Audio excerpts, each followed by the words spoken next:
Okay. Hi, it's Wendy Dickinson with Ascend to Sell. And I'm Jay Cowan with Business Owner Exit Strategies. Once again, at our favorite place, Coal Mine Coffee. 117 Browns Way Road in Midlothian, Virginia.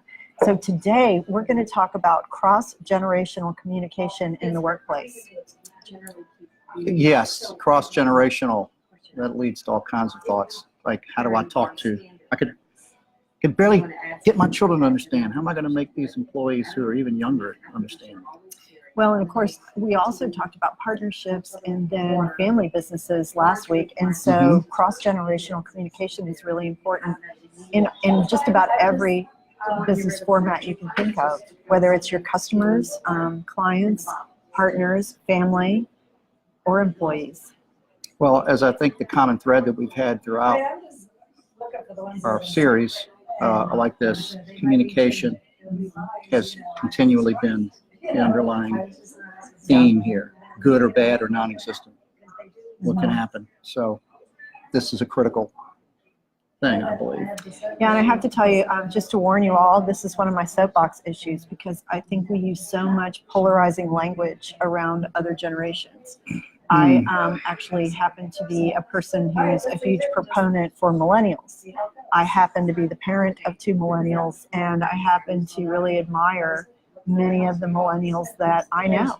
And I find that people often say things in a joking way, but also in a way that's very off-putting for the people in that population that's being poked fun at. Yeah, I'm not even sure exactly why those things things happen. There's one fact that I've heard that resounds greatly with me, and that is today's millennials, even though we as the parents will sometimes have issues with how we communicate and understanding each other, they're really tied to the greatest generation. Those who went through World War II and the Great Depression, there's a certain kind of bond or something that happens there, which is good to see. But outside of that, there seems to be a disconnect at just about every level. So I'm wondering if maybe we should start by just giving our listeners a breakdown of what the various generation spans are. Yes, absolutely. That's a good place to start. So you mentioned the silent generation. Or as I recall it, the Great Generation, but yes. Which there's still people who work in that generation. What was it you were saying? Like 3% of today's global workforce made up with the silent generation still work. Yeah. Then we have, of course, the baby boomers. Oh, and the silent generation, 1900 to 1945. Oh, thank you. Yes, that's true. Yeah. Got to get that right. Yeah. Well. But it's a much more expansive time frame than later generations are shown to have. Sure is. But yeah, then there's baby boomers like me. And me. Okay, I thought y'all was much older than you. From 1946 to 1965. Yeah. Excuse me, 64, just about 1 year. Yeah. Who, in many ways, still like the silent generation in that for us, we've tended to be who we are tends to be what we do. We've always had to reflect on that. It very much aligned with our career choices. And then also our generation is known for basically being workaholics, which is another generalization that's polarized. But all under the mindset that, to get ahead, you've got to work, you've got to sacrifice, you've got to put in the time. And this is all considered by our generation, by and large, that work ethic is a good thing to have. And so therefore we tend to measure others in that way, which is not to get ahead of ourselves, but lends itself to the conflict with the millennials. Yeah, it does. Okay, so that leads us next to the Gen Xers, and that's 65 to 80, 1980. And then millennials. Well, then millennials, that's right. The Xers are almost forgotten about. They kind of skipped over a little bit, but they tend to have a little blend of both. So, and so the millennials then 81 to 2000. And believe it or not, by 2020, millennials will make up 50% of the workplace. Wow. Yeah. Wow. Yeah, the baby boomers right now are, Somebody has to take 30%. trying to remember statistically, I think we're turning age 65 about 10,000 a day. And as baby owners also have pretty substantial numbers that own businesses over the next few years, we're going to see a lot of the transition going on to that. Right. that So group. I think it's like $15 trillion in wealth is going to change hands in the next 20 years. That's a lot. Staggering number to think about. And I believe that this communication issue is even more important for those baby boomers who plan to sell their businesses to people in other generations. It's going to be really important not only to know how to communicate your values, but also to know how to negotiate with the person across the table from you. Absolutely. Again, are we in our generation and the business owners, how well equipped, or really how ill equipped we are in being able to communicate what we're looking to, how we feel and what we're looking to do, what's important to us in that generation. It's becoming harder and harder. Yeah, and for those of you who are advisors and you are dealing with cross-generational communication, and you have the opportunity to assume a leadership role in this process by bringing to your client's attention that there are some blind spots, that there are some tools that your clients can utilize to create an atmosphere that really enhances negotiation as opposed to creates challenges within the negotiation process. So you might say something to them like, in my experience, when I have people of different generations negotiating, it seems that oftentimes people are not as aware of their blind spots and have a tendency to talk at cross purposes. In my experience, it's a great idea to introduce another person or to introduce a neutral third party into this mix so that both parties are able to negotiate with integrity, but also aligned with their values and what their desired outcomes are. And of course, there's the final on our list of what you've talked about as being the nexters. Yes. Or also known as Generation Z, which makes you think of zombies. But that's going to be the real challenge for the Generation Xers. That's going to be their headache, I guess, one way or the other. Yeah, it is. So let's get down to some of our recommendations, because we see two areas where we think that we have some suggestions that you could follow in the here and now. One are how to develop more positive relationships within the workplace, but then second of all, how to navigate some of those difficult conversations. So let's take a look at some of the practices that we can encourage people to follow in the workplace when they're developing an ecosystem of collaboration and also of courtesy and innovation.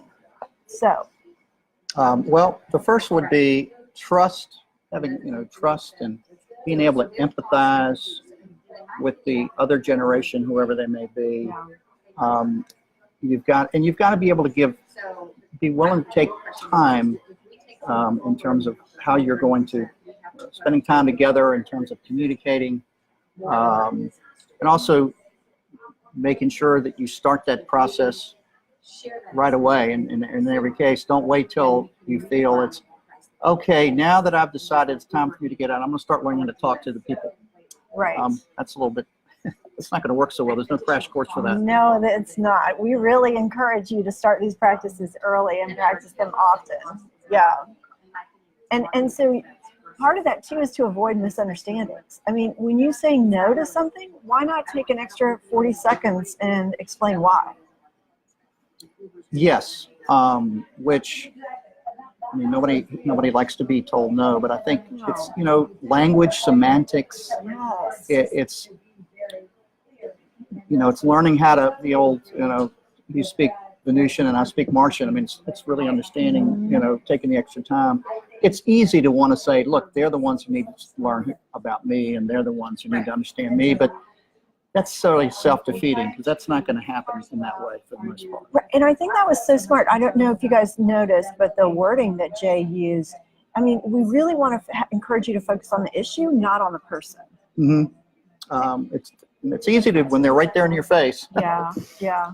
It is easy to do, but if your game plan really is, look, I want to make this a win-win, and the whole thing not a I win you lose. You cannot get anywhere when it's an I win and lose mindset. Yeah, and so it becomes a question of, do I want to be right or do I want to be effective? Well, that's perfect. Yeah. Yeah, Exactly. yeah. So if we stick to the issue at hand, if we bring respect and courtesy to the conversation, and if we are able to explain why we feel the way we feel, and then listen to why the other person feels the way they feel, then you've got an honest exchange of information. If you think about when your kids were young and you would say, you can't do that, what would they always ask? Why? Why? And then time after time, and you get frustrating. But we could have we got away with that when they were young. But these days, people really like to know. Yeah, maybe I thought I did. But eventually, I've gained, just saying because didn't really cut it anymore, especially when you got to be teenagers.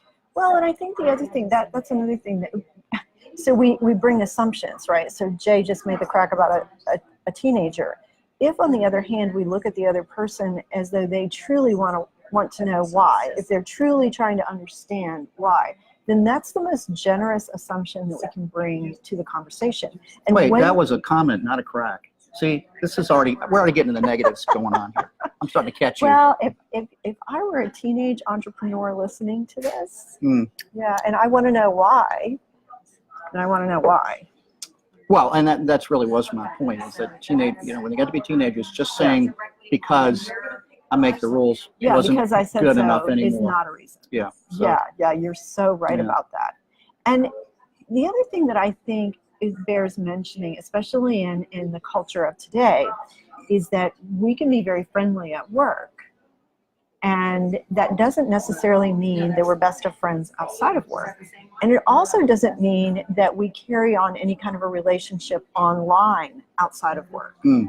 So I think that's another boundary that bears exploring. So in your culture, at your workspace, whether it's with family or if there happen to be family in your business, as well as other employees, so there are layers of relationship in that particular situation, in that framework. And so that system is going to be better served by really exploring some of these issues with one another right up front.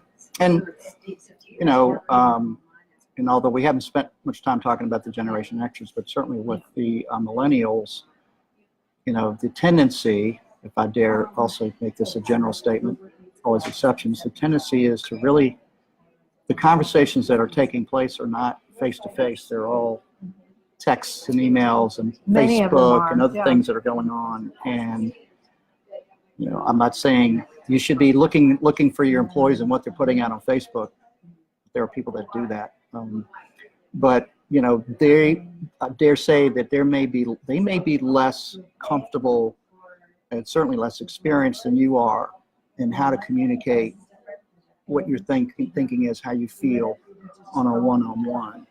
And I think that that's a valid point. I do think we have to be careful and make sure we check that out first before we make that assumption. So it might be that the person is somebody who is someone who likes to really think about and plan out what they say prior to any kind of face-to-face interaction.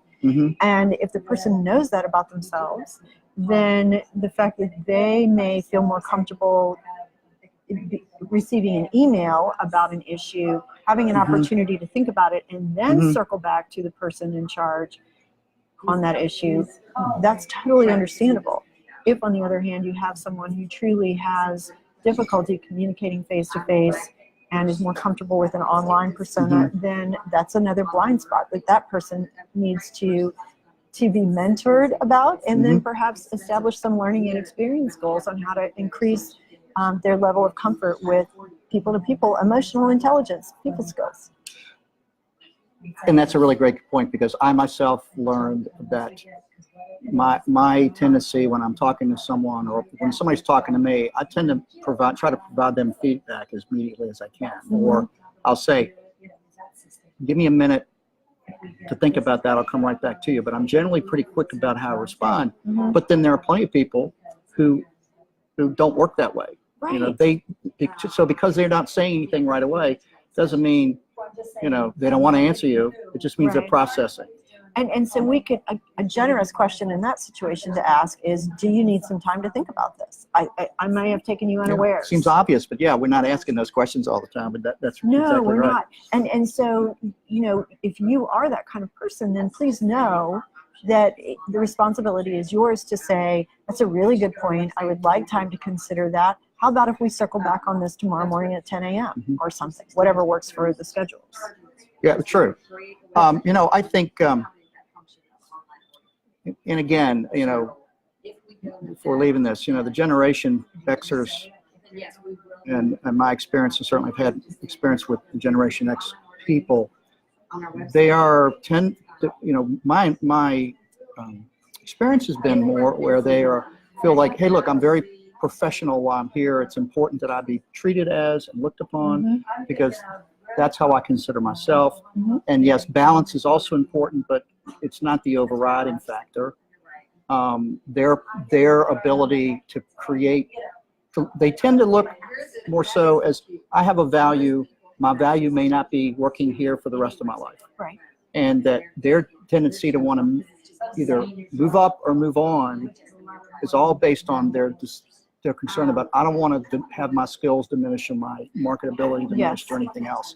And that tends to be a big factor.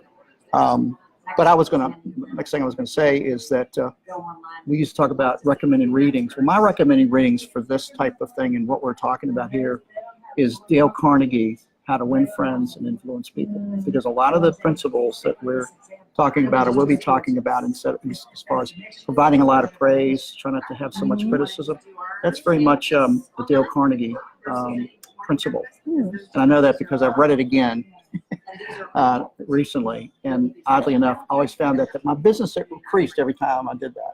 So it was on my mind. So yeah, and I think that just to close this section out, the interesting thing is if we have an expanded sense of self-awareness and we really look at what our own blind spots are, what our assumptions, interpretations, our limiting beliefs are, and are very aware of those things when we enter into a conversation, it allows us to be in a place, I think, where we can stop and listen and really hold the space or the conversation so that each person is able to truly express what their viewpoints are without feeling defensive or attacked. yeah, it's kind of hard to say, well, my door is always open to you when you're shutting the door on them every time they want to talk to you about something. Yeah.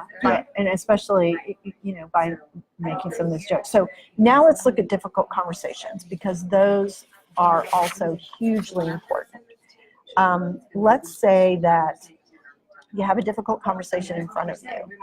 And I think we both have had lots of experiences where those conversations have taken us unawares and they haven't gone well. Oh, yeah. Yeah. So, and of course, the tricky thing is that once something's said, we can't take it back again. Very much so. The emotion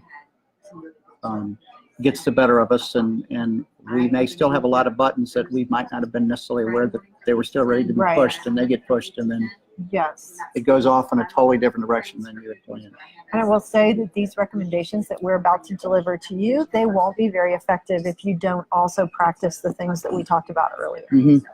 So the first recommendation is when you have a difficult conversation that you know is coming up, why not write down whatever's going through your head? Kind of do a brain dump, all right? And then take a look at it and see how much of it is a story that you're telling yourself, how much of it is you know for a fact to be true, and how much of it is just stuff, story. So. Oh, you're right. Yeah. How do you? It's sort of like going back to family because I have most experience there. I'll never forget the time that my oldest child went to school, and the first day of class, Well, actually, it was a parent teachers meeting before they started school, and kind of talking to everybody, letting their questions be answered. And this teacher said, "Now, here's what I'd like to do. I'd like to have a bargain with you as the parent. I won't believe half of what your child says about you if you won't believe half of what they say about me." Yeah. And I've always remembered that, but it said a lot about before we react, before we already make up our mind about something, is take an extra step and really think through that, and not necessarily always go to the defensive. Right. And count to 10 or what have you. Always be, and never be shy about saying, which you mentioned earlier, I want to make sure I have a chance to think through that, or I'd like to tell me this again. I want to make sure that I'm understanding what you're saying, because I may not have heard you correctly the first time. Well, that's a great idea. And so for the next step in this recommendation series that we're offering you now, is that then to write out the version that you think the other person is saying about you. What you think they're thinking about you and your part in the conversation. And then take a look at that and use that same metric of how true is this, and then compare what's true in both versions. Well, and it's also helpful to think ahead about what are some examples perhaps of difficult conversations. It could be with a key employee of yours who's just sort of come to you and said, I'm talking to somebody else. I'm thinking about taking another job, or I've accepted another job. Tendency would be to feel hurt, to feel angry, or, and not really listen to what they're saying, and maybe find out that what they're really trying to tell you is, somebody wants me, I don't want to leave, but I'm not getting enough feedback from you to find if you think I'm valuable enough. Right. So being able to, role play it, even if you think it'll never happen, or if you have a partner, maybe you're roughly the same age, and you have a tendency to think in terms of, we both feel exactly the same way about when we want to get out, what's it going to look like, when in fact, if you it's hard to bring up the conversation about, well, what are your thoughts about when we're not doing this anymore? Because you want to make sure that you're both on the same page and understand each other, and what you both mean in terms of a transition that's successful or important to you. I also think it applies in a family business. If there is someone in the family who is in a position who would like to move up, and there's another family member who is resistant to stepping down, then having an ongoing conversation about what it will look like, under what circumstances will the person in power step down, and under what circumstances, what learning and experience goals does this person need to have who wants to step up and into that role. Yeah, we all tend to want to avoid unpleasant situations, and that can... And emotion. And emotion, exactly. And that, you're just sort of kicking the can down the road, and perhaps you might find that when you start being willing to have those engage in those kinds of conversations, they may not be as bad as you thought they were. It tends to be more in your head than it is anything else. Well, and that's our next step, is how would you know if the conversation went well? And then what if it went even better than you thought? What would that look like? And so I believe, circling back to what you just said, that if it ends up going better than you thought, or is it a conversation that just needs to continue over a period of time? And giving yourself permission to raise that topic time and again. And then when you get to the point with the other person in a particular conversation where it's no longer serving either of you, or the issue isn't moving forward, you could always say, I think we've probably gone as far as we can with this today. Why don't we revisit this another time, maybe next month? But always setting some kind of expectation and timeline, so it doesn't appear like, well, gee, that's great, you said it went well, but what next? I mean, what do I do? Is it possible that we can have a conversation that goes much better than we thought, that still can turn into a negative thing? Absolutely. I have clients who have made it so low that just having the conversation without acknowledge that. We understand that the situations that all of you deal with on a regular basis are very challenging.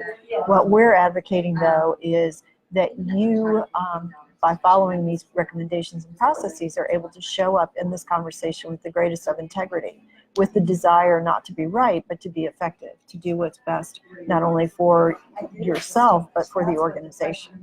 I had as a matter of fact, as it turned out, I had a meeting today, earlier today, where I was going to go in and just take care of some basic stuff. That's my technical word for it, with this client for, be there 15 minutes. My assumption was based on the fact that I know he's always busy. There's a point, time is money. There's always something going on. So I still had that in my head that that's the way this was going to be, because this is purely an administrative issue.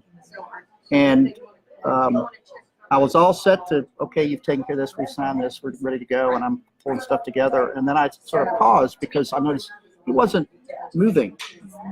And it's like, well, say, so what else is going on? And instead of just getting up. And then he started talking about some other things that we hadn't talked about. Then he started asking me for my input. And then he said, you know what, Jay, I think maybe there's some other things that you can help me with.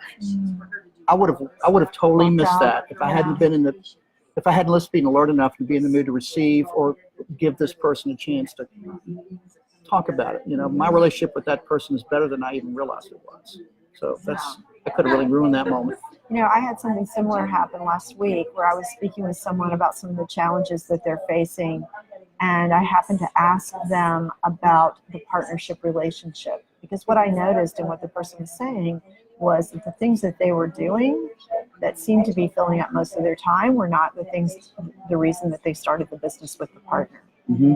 And my question was, how is that relationship going? And what ended up coming out was that the person was feeling a great deal of resentment, because the perception was that the partner was getting to do the fun things, the things that attracted them to the business. Mm-hmm. Whereas because they had an aptitude and had a system for doing some of the other things that were more day-to-day operations, as opposed to the things that really were passion projects, the resentment was building. And so what we did was frame that conversation to happen. Mm-hmm. So those are things that can, left unattended, it negatively impacts the business, and it negatively impacts the owner's ability to show up in the business and really turn a profit. I have to say that this is what's very, and which is another great example. This is what's so great and unique about what you do, Wendy. She's not expecting this compliment. I'm not. Because I think many people really want to avoid the unpleasant things and the conversations and the extra work and focus on really becoming engaged. And mostly because they're not equipped, or we've never learned how to really handle it, how to be, there's never no business owner 101 for that, and that's what's so great about what you do, because you really, that's your focus, and that's what you really bring to the table. And it's extremely important, and it's not about facts and figures at all. And so you really have the hardest job, I think, of anyone to really help deal with that in a successful way. Well, I appreciate that, and I very much admire what you do. I will say that for me, looking at the emotions, it's really hard to see people avoid those topics and avoid those difficult conversations when there is so much progress and so much positive, so many positive outcomes that can be achieved if we work on them together. Yes, and if we can, and if we ourselves can experience success because we have a way and a process of doing that, we're much more likely to continue to do that, and it starts rolling on its own. And that's what's so exciting about that, is being able to have that process and have some successes out of it. Yeah. So I guess I just want to close with a few conclusions and some best practices.